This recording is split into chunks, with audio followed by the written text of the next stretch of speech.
오늘 느헤미야 4강째인데 저 3강에서 느헤미야를 만났잖아요. 그때는 진짜 느헤미야는 그냥 정직한 사람, 순진한 사람 아니고 정직한 사람이라는 생각이 팍 들었어요. 저 같은 경우에는 느헤미야는 성벽 재건 그걸로 생각을 했었는데 그게 아니라 기도장이라는 마음이 너무 많이 생겼어요. 그냥 기도 아니죠. 정직한 기도. 알겠어요. 정직한 근데 기도. 제가 딱 느낀 게 정말 느헤미야가 위험한 상황이었거든요. 잘못 말하면 죽을 수도 있었는데 그렇죠. 하나님을 믿었기 때문에 이야기한 거예요. 네, 그렇기 때문에 이런 믿음의 기도 그리고 정말 정직한 기도가 굉장히 필요한 것 같은데 저는 일단 이 시간이 너무너무 기대가 돼요. 그렇죠. 일단 그 느헤미야가 예루살렘 성벽을 고치기 위해서 기병대 그리고 장수가 맞아, 출발했단 갔어. 말이에요. 그래서 어떻게 잘 됐는지 궁금해요. 오늘 그럼 오셨습니다. 목사님 안녕하세요. 안녕하세요. 자, 반갑습니다. 네. 반갑습니다. 다들 건강하시고요. 네. 네. 목사님 성공했나요? 네. 이거 성공했나요? 흐름이 진진해 지금. 들어갔나요? 느헤미야가 어떻게 됐는지 너무 그러게 궁금해요. 너무 궁금하죠. 네. 마치 미니 시리즈의 그 연속극 드라마를 보는 것처럼 맞아요. 다음에 어떤 일이 일어날까 굉장히 궁금합니다. 네. 네. 지난번 우리 공부할 때 느헤미야가 임금님 앞에 부탁하러 나갔을 때 얼굴 안색이 좀 어둡다. 그런 얘기 우리 공부했죠. 네. 오늘 여러분들 안색은 좀 어떤가요? 안색 좋은 것 같아요. 저희는 밝은데요. 상당히 궁금증을 유발하는 얼굴 아닌가요? 저희 얼굴에 물음표 있지 않나요? 어떤 일이 벌어지나요? 네. 하여튼 우리 안색이 밝은 것이 좋겠죠? 네. 느헤미야는 고국에 대한 생각을 너무 많이 하고 염려하다 보니까 또 금식하다 보니까 이게 얼굴 안색이 좀 어두워서 오히려 그것이 출발점이 돼서 네. 아닥사스다 임금의 마음을 얻게 되잖아요. 오늘 수업 느헤미야 4강 야간 순행. 아마 느헤미야서를 읽는 가운데 가장 드라마틱한 그런 이야기가 오늘 이야기가 아닌가 싶습니다. 진짜요? 그래요? 재밌을 재밌겠다. 것 같은데. 네, 여러분들이 아주 궁금하다고 하는 물음표를 얼굴에 다 이렇게 붙이고 지금 있는 것 같은데 왜 그렇게 드라마틱한지 정말 아주 손에 땀이 날 정도의 드라마틱한 이야기가 오늘 나옵니다. 한번 우리 살펴봅시다. 네. 자, 2장 11절을 한번 누가 읽어보실까요? 네, 2장 11절. 나는 예루살렘에 이르러 거기에서 사흘 동안 쉬고 나서 와. 어머나. 갑자기 섰어요? 예루살렘에 도착을 했어요. 오, 너무 힘들어서 그렇죠. 지금 페르시아 제국의 왕의 겨울 병국이 수산궁인데 네. 거기서부터 예루살렘까지는 1,500km 정도 되는 먼 거리거든요. 그러니까 빨리 가면 한 달, 천천히 가면 석 달 정도 걸리는 상당히 먼 거리예요. 엄청 멀네요. 자, 이렇게 장거리 여행을 하고 예루살렘에 도착했는데 느헤미야가 도착하자마자 제일 먼저 한 일은 뭡니까? 사흘 동안 쉬었어요. 사흘 동안 쉬는 일부터 먼저 했다는 거예요. 여독이에요. 그러니까 여독이 힘들잖아요. 너무 힘들죠. 이동하는 게. 네. 자, 예루살렘에 도착한 느헤미야는 왜 사흘 동안 쉬는 일부터 먼저 했을까요?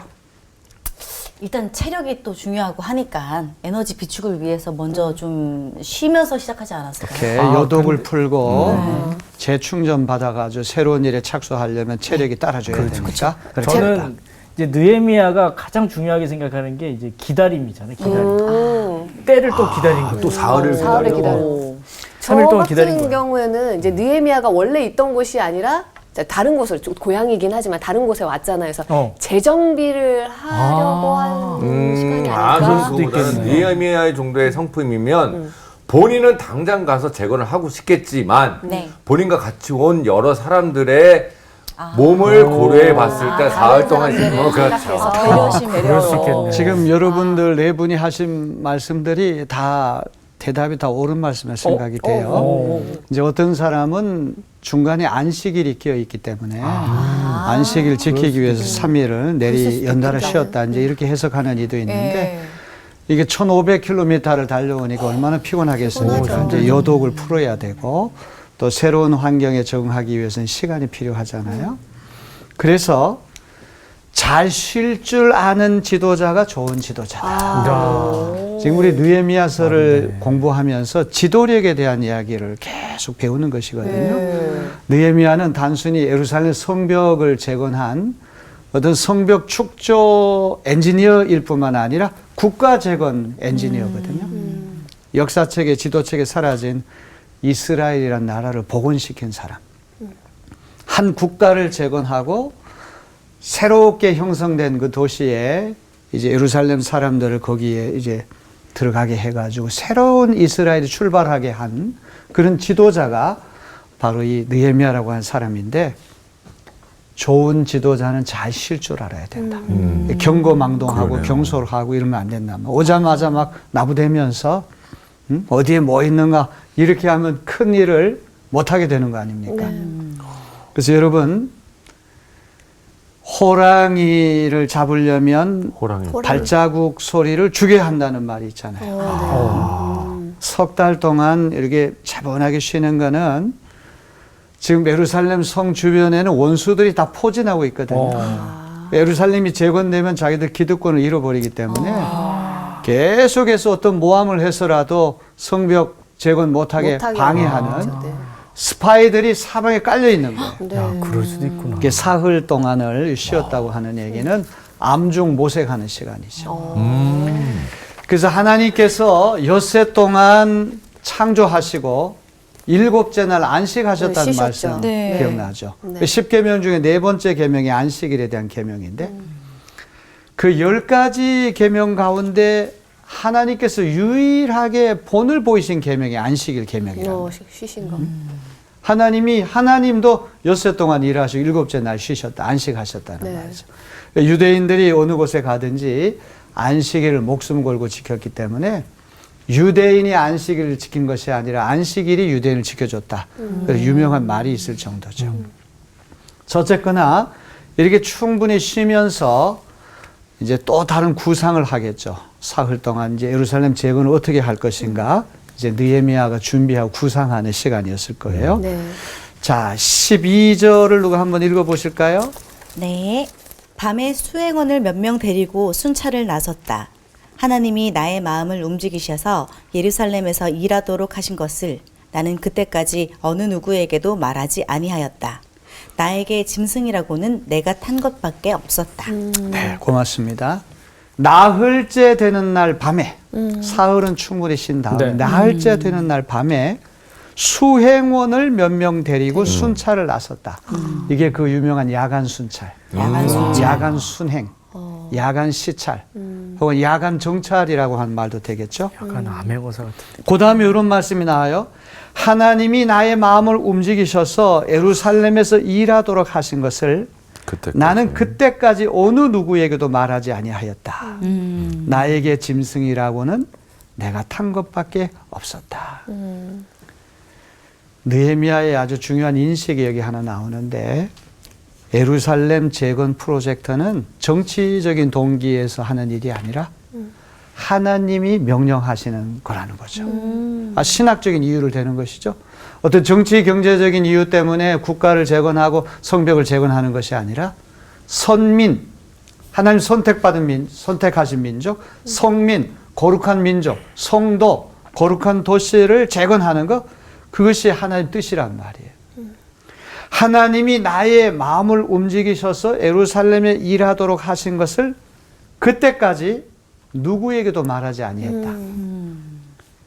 보안 유지에 만전을 기했다고 하는 그런 말이 아닙니까? 네. 술 맡은 관원으로서의 느헤미야의 성품이 고스란히 여기 드러나죠. 절대 경고망동하지 않고 경솔하지 않고 함부로 나부대지 않고 아주 적시 타이밍을 딱 잡아가지고 움직이는 그런 모습 볼 수 있어요. 네. 자, 여기 보면 수행원을 몇 명 데리고 야간 순찰을 직접 나가게 됐는데요. 자기 혼자 나가면은 상당히 위험하겠죠. 그렇죠. 신변 위험하죠. 안전에도 위험이 있고 금방 외지 사람이 밤에 이렇게 돌아다니면 금방 노출이 돼요. 네. 네. 근데 이 수행원 몇 명이라고 하는 사람들은 현지 사정을 잘 아는 그 현지 사람이에요. 느헤미야에게 장소를 잘 이렇게 보여줄 수 있는 현지 사정에 밝은 사람이고. 그 다음에 여기 재미있는 말이 짐승이라고는 내가 탄 네. 것밖에 없었다. 네. 갑자기 무슨 말이죠? 얘기가 나와서. 이 짐승이라고 하는 여기서 느헤미야가 탄 그 말? 동물은 말이 아니고 낙타 아니에요? 노새나 당나귀였을 거라고. 낙타도. 왜냐하면 이제 짐승 중에도 말은 좀 부스럭거리는 소리가 말 발굽 소리가 요란할 텐데 노새나 당나귀는 훨씬 더 부스럭거리는 소리를 줄일 수 있기 때문에 아주 조용히 쥐도 새도 모르게 야간 순찰하는 모습을 노출시키지 않은 극도의 보안을 유지하기 위해서 그런 짐승을 타고 몇 사람 데리고 야간 순찰을 이제 나가게 된 거예요. 이제 나흘째 되는 밤에 이제 야간 시찰에 이제 나서게 된 거예요. 네.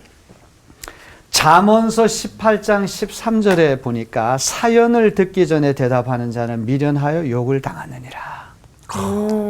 먼저 그 사람이 얘기하려고 하는 거를 다 듣고서. 경청해보고 사정을 다 들어본 다음에 대답을 해야지 수치를 당하지 않는다는.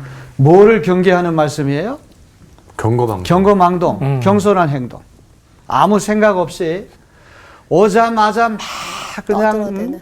자기 왔다고 하는 것을 알리고 아, 느헤미야가 예루살렘 재건하러 왔대 막 이런 것들을 막 알리게 되면 원수들이 가만히 있겠습니까? 그 금방 노출돼가지고 네. 어려움 겪게 되죠. 네, 네. 자기 잠언서 말씀처럼 느헤미야는 보안 유지를 철저하게 하는 것을 볼 수가 있습니다. 자, 느헤미야는 왜 극도로 신중한 행보를 보일까? 자, 이 질문을 우리가 내내 우리가 던져야 되는데 이제 느헤미야가 이 성벽 재건 작업을 하게 될 때 내후 외환 안에는 포로로 있다가 돌아온 사람들의 사기가 땅바닥에 떨어졌어요. 노예 근성, 식민지 근성. 뭐를 해도 못하겠다고 하는 사람들. 그게 첫 번째 문제고. 바깥에는 원수들이 있었어요. 공격을 하지. 방해 공작을 펼치는 원수들. 자, 그래서 느헤미야 주적 세 사람이 있는데요. 자, 첫 번째는 산발랏이라고 한 사람이고, 두 번째는 도비야라고 한 사람이고, 세 번째는 게셈이라고 한 게셈. 사람이에요. 이 세 사람은 절대 잊어버리지 마시길 바랍니다. 네. 자, 우리 10절을 한번 누가 한번 읽어보실까요? 10절. 10절이요. 호론 사람 산발락과 종노릇을 하던 암몬 사람 도비아에게 이 소식이 들어갔다. 그들은 어떤 사람이 이스라엘 자손의 형편을 좋게 하려고 오고 있다는 것을 알고서 몹시 근심하였다고 한다. 자, 여기 10절에 보면은 이제 임금님이 느헤미야에게 유다 총독 가도 좋다. 물자도 지원해주고 어떤 인적 자원도 지원해주고 친서도 써주고 이렇게 해가지고 이제 예루살렘에 올 수 있는 준비가 다 되었을 때 이 소문이 멀리 예루살렘 주변에 있는 그 지역에 있는 행정관, 총독들에게까지 이 소리가 들린 거예요. 네. 여기 두 명이 등장하죠. 네. 산발랏이라고 한 사람하고 도비야라고 한 도비야. 사람 등장하는데 도비야. 그들이 몹시 근심하였다 하는 얘기는 느헤미야가 와가지고 성벽을 재건하게 되면 자기들이 기득권을 다 사라져요. 그렇죠. 자기들이 그동안 누리던 여러 가지 혜택이 특권이 다 사라지게 되니까 길을 쓰고 막아야 되겠죠. 자, 이 산발랏이라고 하는 사람은 어떤 사람입니까? 유다 북쪽의 사마리아 총독이에요. 베드 호론 사람인데 이 산발랏이라고 하는 이름의 뜻은 월신, 달신이 생명을 주다.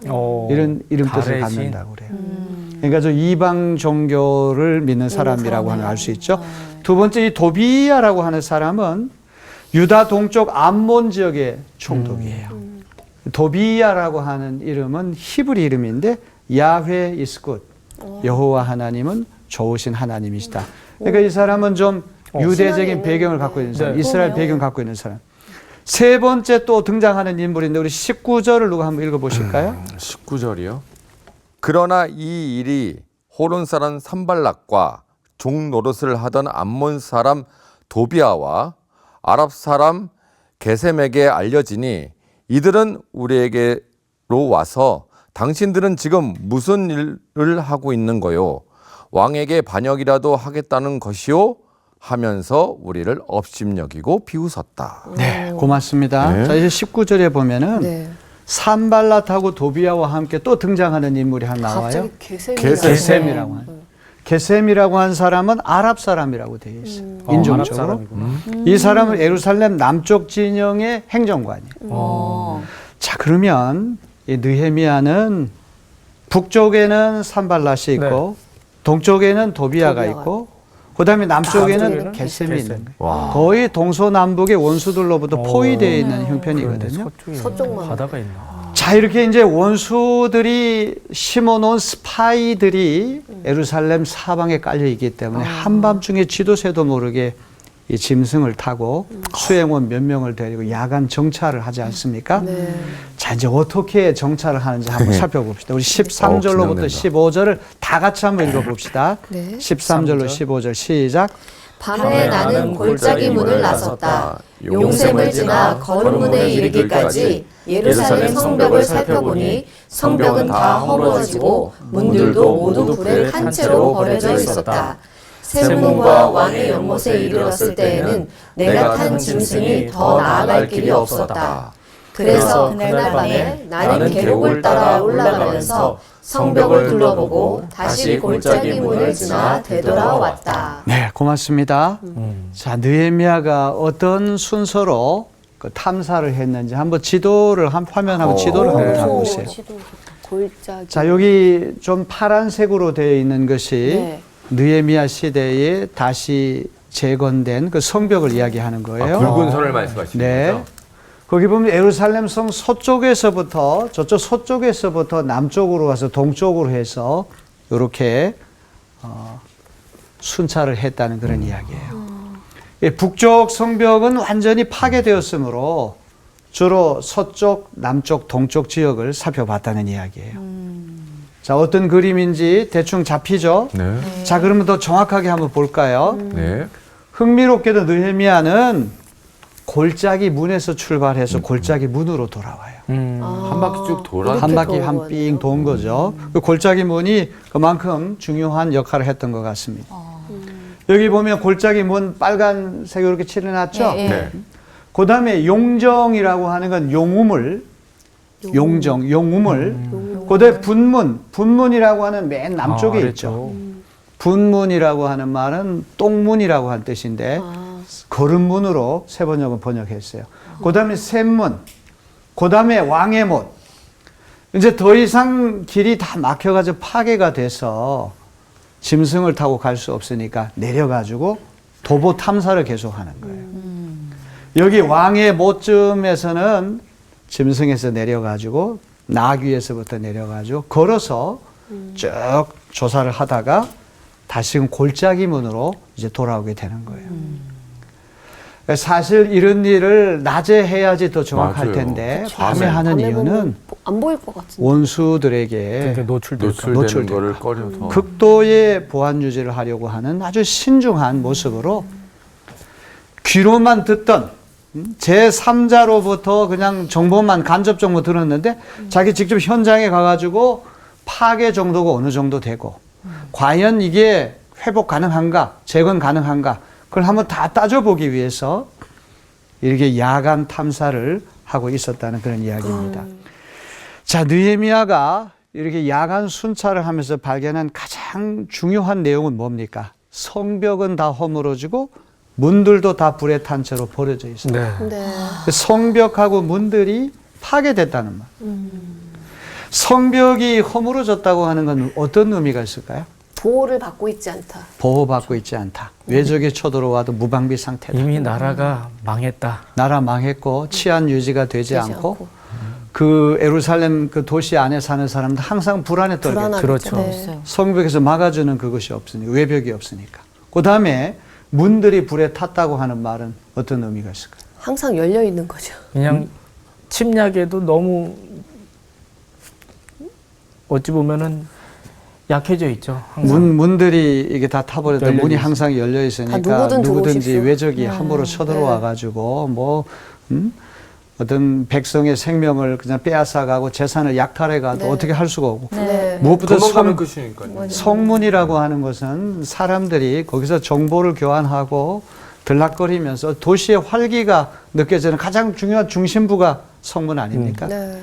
이 이야기는 도시로서의 어떤 역할을 할 수 역할을 할 수 없는 네. 완전히 무너지고 폐허가 된 네. 그런 곳이라고 하는 걸 느헤미야가 직접 이제 목격을 한 것입니다. 네. 자, 16절 말씀을 우리 화면을 보면서 한번 읽어보겠습니다. 시작. 그때 내가 유다 사람들이나 제사장들이나 귀족들이나 관리들이나 그 밖에 직책을 가진 어느 누구에게도 이것을 말하지 아니하였으므로 관리들은 내가 어디를 다녀왔는지 무엇을 하였는지 아무도 알지 못하였다. 자, 이런 우리가 이야기를 읽을 때마다 느헤미야가 굉장히 신중한 사람이에요. 술 맡은 관원이라고 하는 아마 직업 때문에 그럴 것 같아요. 그죠? 정말 직업은 못 속인다는 말이 있잖아요. 네. 직업병이에요. 저도 어디 여행을 가게 되면 목사기 때문에 제일 먼저 눈에 드는 교회. 아, 그래. 예, 첨탑에 십자가가 있느냐 없느냐. 그것부터 눈에 제일 먼저 들어오잖아요. 이게 직업은 못 속이는 거죠. 그죠? 네. 다 이렇게 보는 눈이 각각 다른데 느헤미야가 술 맡은 관원으로서 늘 조심해야 되거든. 임금님을 독살하려고 하는 음모가 있기 때문에 임금님께 진상하기 전에 먼저 잘 시음을 해봐야 돼. 그러니까 안전하다 싶으면 이제 임금님께 올려 바치고. 네.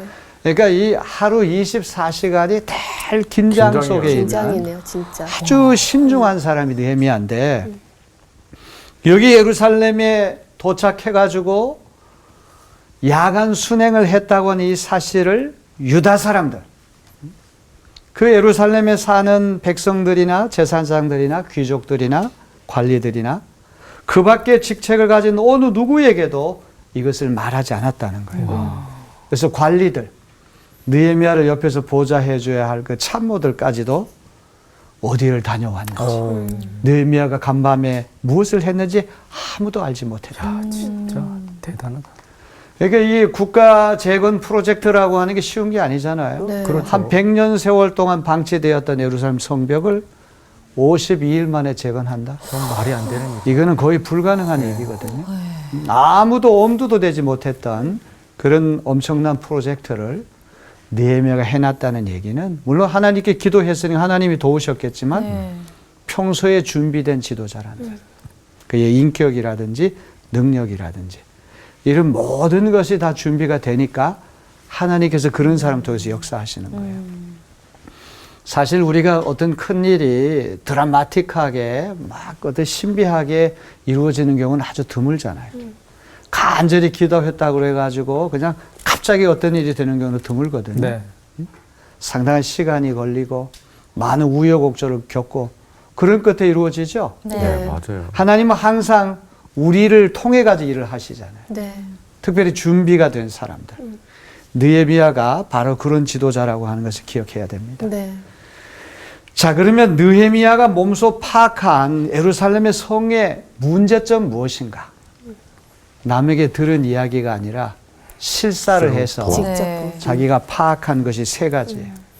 첫째는 성 전체가 회파되었기 때문에 성벽을 다시 쌓는 일은 거의 불가능하다. 이제 앞으로 우리가 이제 공부할 기회가 오겠지만 이 성벽 재건을 할 때 느헤미야는 자기 집 앞에 성벽은 자기가 쌓게 하는 거예요. 아. 그리고 원형으로 이렇게 사슬을 만들어 가지고 동시다발적으로 이 성벽 재건 작업을 하는 거예요. 원수들이 쳐들어와 가지고 어느 쪽에 무너져도 다른 쪽은 계속 할 수가 있잖아요. 그러니까 자기 집 앞은 더 안전을 위해서 미래를 위해서 더 열심히 하겠죠. 그렇죠. 다른 집 앞에 가서 하는 것보다는 우리 집 앞에 있는 성벽은 그렇죠. 내가 열심히 더 정성을 하죠. 다해서 할 네. 거예요. 이제 그런 기막힌 어떤 전략을 쓰는 것을 보면은 느헤미야가 보통 사람이 아니거든요. 네. 그런데 야간 순찰을 하면서 파악을 해보니까 야, 이 성벽 재건하는 일은 너무나 힘들겠다. 거의 불가능한 그런 형편에 갔다는 걸 파악했어요. 두 번째는 아까 세 명의 주적 이름을 우리가 들었죠? 네. 우리 느헤미야서를 공부하는 동안에 이 세 사람 이름을 꼭 기억해야 됩니다. 첫째는 누구? 산발랏, 두 번째는? 도비야, 세 번째는? 게셈. 이제 오늘은 잘 이제 기억하는데 다음 주에 가면 또 기억이 안 날 거예요. 기억할 네. 거예요. 산독에. 요 세 사람, 세 명의 주적을 잘 기억해 둬야 됩니다. 네. 자, 이들이 또 방해 공작을 하는 거예요. 이제 페르시아 제국의 임금이 그 사마리아 총독, 그 사마리아 지역을 돌보라고 어떤 관직을 내렸는데 예루살렘이 잘 안 돼야지만 거기에서 많은 이득을 취할 수 있죠. 그렇죠. 네. 예루살렘이 재건이 되고 이스라엘이라는 국가가 다시 재건되면 자기들 상당히 위협을 느끼고 기득권을 잃어버릴 수 있고 특혜를 상실할 수가 있으니까 길을 쓰고 반대하는 것이죠. 그다음 가장 큰 문제는 뭐냐?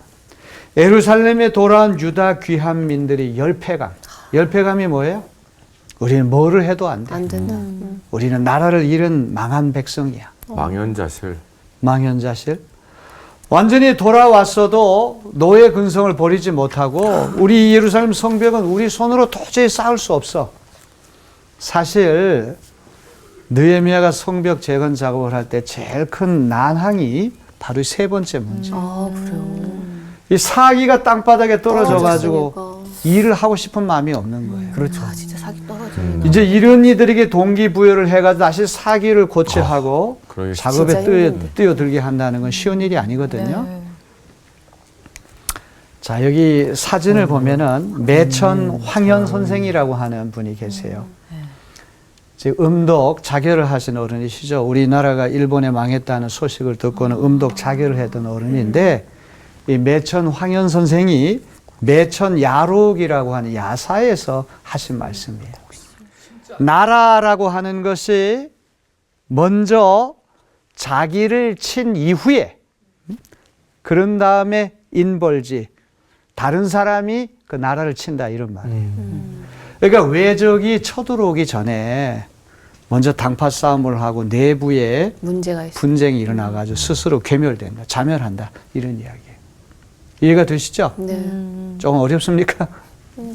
매천 황현 선생이 하신 말씀이 나라라고 하는 것은 반드시 자기가 먼저 자기를 친 다음에 그 후에 다른 사람이 친다.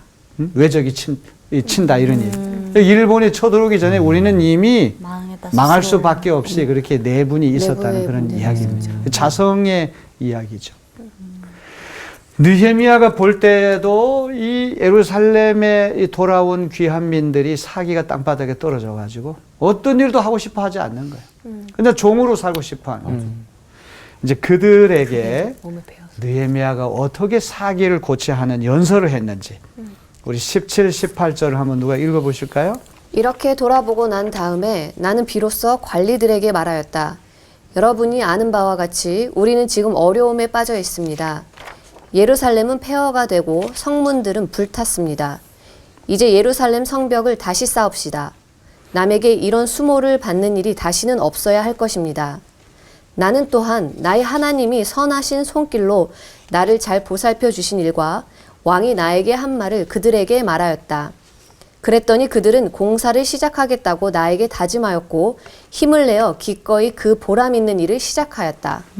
자, 사기가 땅바닥에 떨어져가지고 느헤미야가 아무리 얘기를 해도 안 들을 것 같은 그 유다 백성들이 느헤미야 말을 듣고 야 우리도 한번 해봅시다. 이렇게 일을 섰다는 얘기죠. 끝머리에 보면. 자, 느헤미야의 연설이라고 하는 것은 두 가지로 이루어졌어요.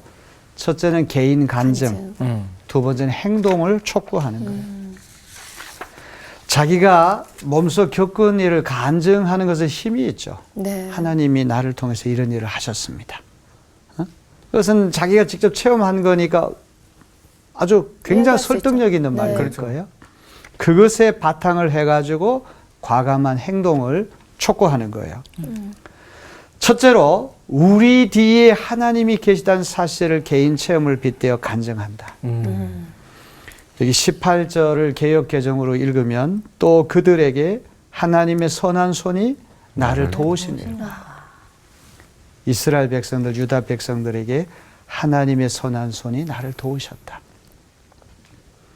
사실 술 맡은 관원으로서 넉 달 동안 준비 기도하고 임금님 앞에 가가지고 유다 총독 저 좀 보내주십시오. 13년 전에 예루살렘 재건 프로젝트가 다 중단됐거든요. 근데 임금님이 자기 하지 말라고 했던 것을 다시 변개한다고 하는 거의 불가능한 일 아닙니까? 네. 근데 이 모든 일이 이루어진 것은 어떤 이유 때문에? 하나님이 도우셨기 때문에. 하나님의 선한 손길이 나를 도우셨다. 이런 이제 자초지종을 다 얘기했을 때 유다 백성들이 야, 하나님 살아계시구나. 그런 공명을 할 수밖에 없었겠죠. 네. 그 다음 두 번째로 고난당하는 유다 백성과 일체가 되었다는 사실이 중요해요. 너희가 당하는 공경이 아닌 우리가 당한 공경. 기도할 때도 누가 우리 손조들이 잘못했습니다. 그런 회개 기도가 아니라 나와 우리 조상이 다 잘못했다. 그런 기도를 올리잖아요. 어떤 공동체적으로 고난당하는 유다 백성과 혼연일체가 되는 그런 마음으로 연설을 하니까 마음의 문을 열잖아요. 이제 나중에 가면은 이제 느헤미야가 성벽 재건 작업을 활발히 하는데 갑자기 내부에 부조리 문제가 생기거든요. 이게 고리대금에 시달리는 사람들, 빚을 제대로 갚지 못해가지고 재산 다 팔아도 못 갚고 처자식 팔아 넘겨도 안 될 그런 지경에 빠진 사람도 있었거든요. 사실 이게 상당히 어려운 일인데 느헤미야가 청백리 정신으로 자기가 본을 보여가지고 그 어려운 위기를 타개한단 말이죠. 그래서 항상 유다 백성과 일체가 되는 거. 권위를 잡는 게 보통 시민들하고 똑같이 이렇게 혼연일체가 되는 그런 모습을 보여주고 있어요. 셋째로 동기부여에 성공을 했다는 거. 17절을 개역개정을 읽으면 예루살렘이 황폐하고 성문이 불탔으니 자 예루살렘 성을 건축하여 다시 수치를 당하지 말자. 다시 수치를 당하지 말자. 여러분 어떤 뜻인지 이해가 되죠? 네. 나라가 망한 다음에는 그 노예 민족이 되고 남의 나라에 빌붙어 사는 종이 돼서 굴욕감을 느끼는 거 아닙니까?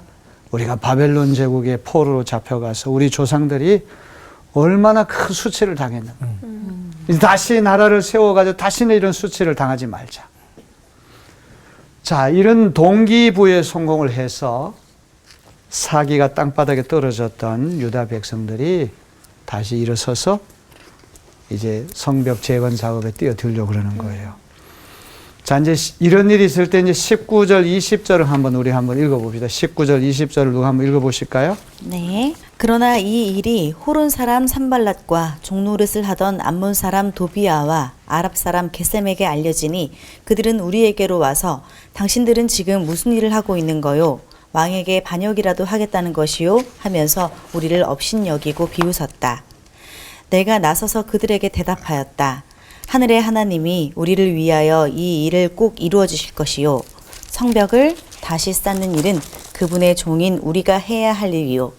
예루살렘에서는 당신들이 차지할 몫이 없소. 주장할 권리도 기억할 만한 전통도 없소. 네, 고맙습니다. 자, 오늘 이제 공부의 끄트머리가 19절, 20절인데 이렇게 유다 백성들이 다시 사기가 충천해가지고 성벽 재건 작업에 뛰어들었다. 이런 소문이 원수들 귀에 들어갔어요. 네. 산발락과 도비야와 게셈, 느헤미야 주적 세 사람이 귀에까지 들어갔어요. 우리 지난번에는 느헤미야가 유다 총독으로 온다는 소문이 들리니까 이 사람들이 몹시 근심했다. 네. 기억나죠? 네. 초조하는 거예요. 야, 이제 느헤미야가 오면 큰일 나는데 우리 기득권 잃어버리는데 성벽이 재건되면 안 되는데 걱정을 했는데 이제 본격적으로 성벽 재건 공사가 착수가 되었다는 얘기를 듣고는 아주 노골적으로 업신여기고 비웃었다는 거 아닙니까? 네. 유다 백성들 당신들 지금 왕에게 지금 반역하겠다는 거 아니에요? 나라 일으켜가지고 페르시아 제국 임금에게 바칠 세금도 안 내고 힘을 길러가지고 다시 반란 일으키려고 하는 거 아니야? 이 음해를 하는 것이죠. 자, 이런 원수들이 방해를 하고 또 내부에는 문제가 있고 그런 가운데 과연 느헤미야가 어떻게 이 모든 것들을 극복하고 국가를 다시 재건하느냐. 앞으로 이제 우리가 계속해서 공부해야 할 그런 대목이에요. 아, 오늘이 아니군요. 오늘 이야기가 나오는 줄 알았는데. 자, 그런데 여러분 여기 보면 이제 20절인가에 보면 하늘의 하나님이 우리를 위하여 이 일을 꼭 이루어 주실 것이요. 성벽을 다시 쌓는 일은 그분의 종인 우리가 해야 할 일이요. 네. 사실 그 산발랏이나 도비야나 게셈 이런 사람 다 페르시아 제국의 임금이 다 임명한 사람들 아닙니까? 그러니까 느헤미야가 아닥사스다 임금이 나에게 명령해서 내가 유다 총독으로 왔고 그분이 허락했기 때문에 유다를 재건합니다. 예루살렘 재건합니다. 네. 그 말이 훨씬 더 효과가 있을 거 아닙니까? 그렇죠. 근데 느헤미야는 아닥사스다 임금 얘기를 안 하고 하늘의 하나님이 우리를 위하여 이 일을 꼭 이루어 주실 것이요. 원수들에게 아닥사스다 임금의 권위를 얘기 안 하고 하나님 얘기를 하거든요. 왜 그럴까요? 이미 그 세 사람은 다 알고 있지 않아요? 아닥사스다 왕이 보냈다라는 걸 알고 있으니까 그 하나님의 그 권위를 움직이는 거 알고 있으니까. 네. 뭐 다 그런 뭐 아닥사스다 임금이 허락했기 때문에 왔다는 거, 임명했기 때문에 왔다는 거 다 알기 때문에 새삼 그렇게 이야기할 필요가 없을 것이다. 그런 생각도 할 수 있는데 중요한 거는 예루살렘 성벽 재건 프로젝트라고 하는 정치적인 공사, 정치적인 작업이 아니라는 거죠. 이거는 신학적인 문제라는 거예요. 사실 이제 이 주적들, 이 원수들은 하나님 신앙이 없으니까 왜 그 작업이 그토록 중요한가를 잘 몰라요. 신앙이 있는 사람이 하는 일에 대해 신앙 없는 사람은 잘 이해를 못 하잖아요. 왜 그 일이 목숨을 걸 만큼 그렇게 중요한 일인가. 느헤미야는 원수들에게 내가 하려고 하는 일은 내가 그냥 어떤 유다 총독, 예루살렘 총독, 정치인으로 와서 어떤 도시를 재건하고 이런 일이 아니라 하나님이 내게 맡기신 사명을 이루는 거룩한 일이다. 신학적인 이유를 여기서 대고 있는 거예요. 이 점이 느헤미야에서 우리가 간과해서는 안 될 일이란 말이에요. 그냥 뭐 느헤미야 같이 훌륭한 지도자 한 사람이 있어가지고 성벽 재건하고는 예루살렘을 다시 살려냈다. 그럼 정치적인 이야기, 어떤 유명한 사람 이야기, 그게 지나지 않잖아요. 근데 그런 단순한 이야기가 아니라 역사책에 사라지고 지도책에 사라진 이스라엘이라는 나라가 하나님이 잘 준비시킨 느헤미야라고 한 사람 때문에 다시 복원되는 이야기. 하나님이 영광을 다시 받고 하나님 백성이 다시 영광을 얻는 그런 일. 훨씬 더 목적이 더 숭고하고 거룩하다. 이걸 보여주는 것이죠. 자, 요거 아까 이제 얘기했던 거죠. 하늘의 하나님이 우리를 위하여 이 일을 꼭 이루어 주실 것이요. 성벽을 다시 쌓는 일은 그분의 종인 우리가 해야 할 일이에요. 땅의 임금의 권위가 아닌 하늘 왕의 하나님, 하나님의 이름을 여기 된다고 하는 아주 중요한 거예요. 자, 이제 끄트머리에 제가 이런 질문을 한번 던지고 싶어요. 어떤 사람의 책을 읽다가 제가 발견한 구절인데요. 사자 한 마리가 이끄는 사슴 50마리하고 사슴 한 마리가 이끄는 사자 50마리. 여러분 두 가지가 있다면 어느 것을 선택하고 싶어요? 저는 되게 이상한 생각이 들었는데 사슴 한 마리, 이제 굶주린 사자 50마리가 생각났거든요. 잡으려고 저 한 마리를 잡기 위해서. 그래서 나는 1번이 낫겠다. 어찌 보면 사슴 50마리가 정말 맹수 사자를 리더로 삼아서 같이 간다라는 게 말이 안 되는 건데 얼마나 리더십이 좋으면 사자를 따라가겠냐. 저는 1번. 그러니까 이제 사자는 지도력이 있는 한 사람을 얘기하고 사슴 50마리는 잘 훈련되지 않은 오합지졸과 같은 그 따라가는 사람들 얘기하는 거죠. 그러니까. 그런 부연 설명 없이 하니까 굉장히 헷갈리긴 하네요. 어떤 사자인지 어떤 사슴인지 모르는 상태에서 하니까. 저처럼 생각할 수 참 있겠네요. 맞아요. 똑같은 얘기인데도 부연 설명 없이 하니까 지금 한 학생은 사자가 50마리 다 잡아먹을 수 있다. 이제 그 얘기를 연상시키는데 이 지도력과 관련해서 사자와 같이 출중한 지도자 느헤미야 한 사람이 있으니까 오합지졸과 같은 이스라엘 백성이 있다고 할지라도 그들과 함께 놀라운 일을 해낼 수 있다. 이게 이 나라에도 지도자가 얼마나 중요한지 몰라요. 그죠? 한 사람의 지도자가 국가 전체를 바꾸고 세계도 바꿀 수가 있잖아요. 네. 우리 그런 지도자가 좀 나타났으면 좋겠고요. 여러분이 또 그런 지도자가 다 됐으면 좋겠습니다. 네. 자, 오늘 공부하느라 수고 많으셨습니다. 감사합니다. 아무런 의욕이 없는 사슴 같은 백성들을 사자와 같은 느헤미야가 이끌어서 사자로 만들 수 있는 거거든요. 그래서 재건 작업이 될 수 있지 않을까라는 생각에 전 다음 주가 더 기대가 되는데요. 네. 저는 그 생각을 했어요. 실상에서 우리가 살아갈 때 우리가 막 지도자 이런 건 아니지언정 집에서는 가장이 될 수도 있고 뭐 엄마가 될 수도 있고 어디 가서는 뭐 회사원의 일원이 될 수 있는데 그 안에서도 우리가 진짜 정직하게 하나님을 믿으면서 나아가는 사람으로서 제대로 이끌고 그 그룹을 이끌어 나간다면은 우리 사회가 조금 더 좋아지지 않을까라는 생각을 저는 좀 하는 시간이었어요. 맞아요. 그리고 어느 정도 오늘 결론이 날 줄 알았는데 역시나 아니었네요. 그리고 무슨 일을 하든지 간에 중요한 일에는 꼭 늘 방해 공작이 있잖아요. 맞아요. 이 산발랏 도비아 게셈 게셈. 삼도계잖아. 네. 저는 그래서 산도깨비 이렇게 외우고 기억을 하면 어떨까? 산도깨비 같이 도깨비 같은 사람들. 네. 예.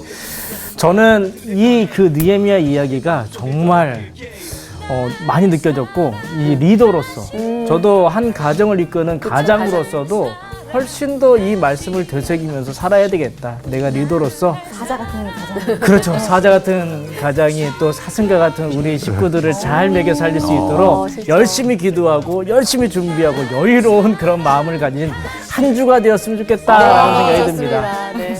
자, 그런 의미에서 여러분들 그렇게 사십시오. 할게요.